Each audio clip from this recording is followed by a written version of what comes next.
Monsieur le Président, Mesdames les ministres, Monsieur le ministre, Monsieur le Président Alain Milon, mes chers collègues, ce projet de loi porte sur des mesures d'urgence économique et sociale.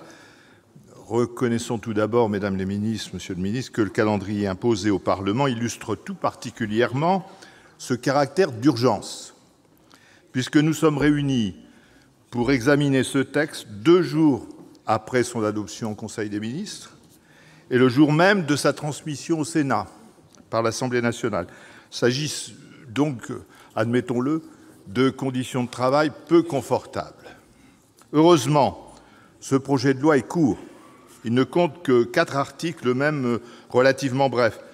En outre, je tiens à souligner la bonne collaboration des services du Gouvernement qui ont répondu avec rapidité, précision à nos questions. Et je les remercie vraiment vivement.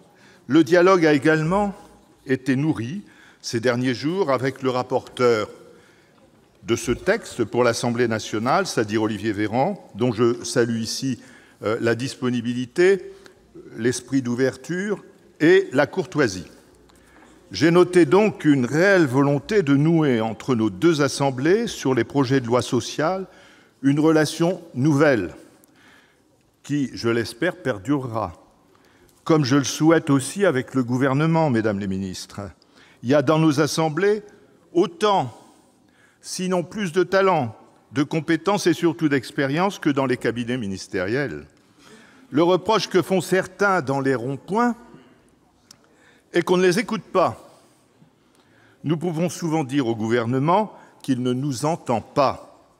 Nous n'en serions sans doute pas là si vous aviez suivi le Sénat sur la CSG, sur le gel des taxes sur le carburant.